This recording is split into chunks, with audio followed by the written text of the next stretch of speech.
Hi,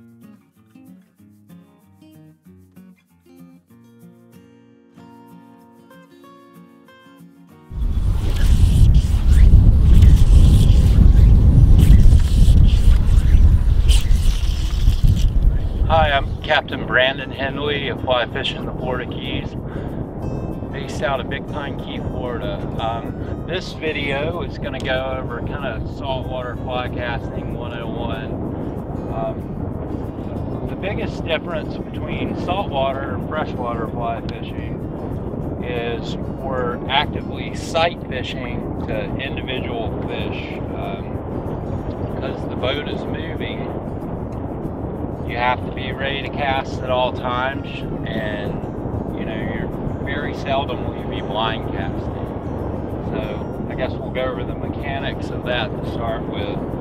First thing you want to do is you want to make sure that you have the fly in your left or right hand opposite your casting hand, always hook pointed out. And that's so when we go to cast, obviously you don't hook yourself in the hand, that'll end the day pretty quick. So you always want to be cautious and of where the fly is and where the point is at all times.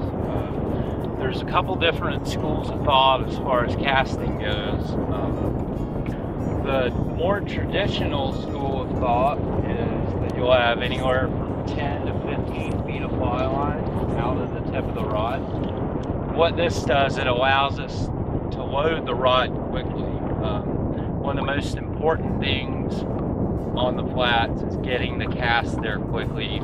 The boat's moving, the fish are moving, and it's paramount that you get it there quickly. So in order to minimize your false cast to make that 40 to 60 foot cast, this helps load the rod prematurely.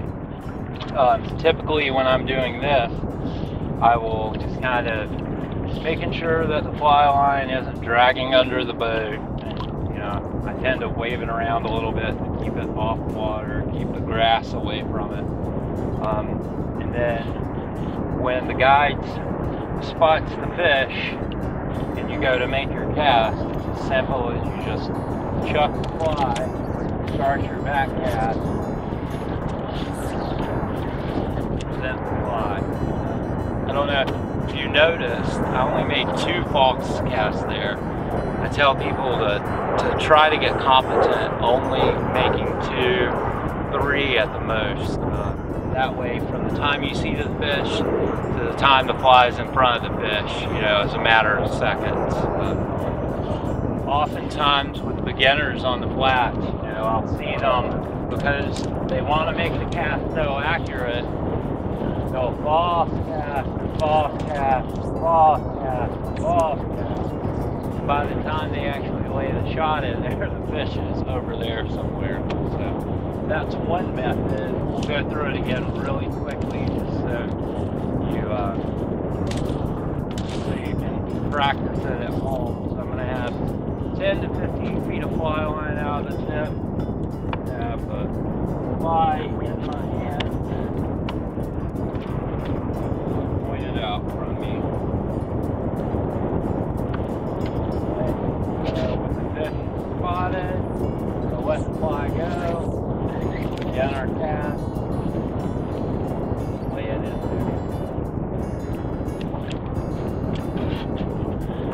The next method was one that I stumbled upon recently. It was actually a short video done by Flip Palette.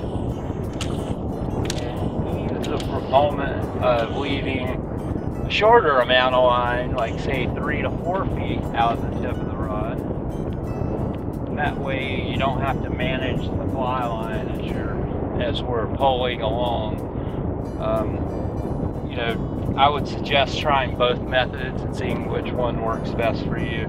That one's pretty self-explanatory. Fish is off, chuck the fly, start the false cast, and dump it in there. The other thing I did want to mention, it's really paramount when we're fishing in salt water, you want to always be pointed at the fly, the rod tip low to the water. That way that maximizes your hook set set the hook on the fish, you have your maximum range of motion. Typically when people are trout fishing, they'll have their rod kind of higher up in the air a lot of the time. And it's hard to strip set with your rod at that angle. So you want to keep it nice and low to the water, right? Almost sometimes rod tip in the water even, right? That way you're super tight to the fish super quickly. And that wraps up the saltwater quick cast.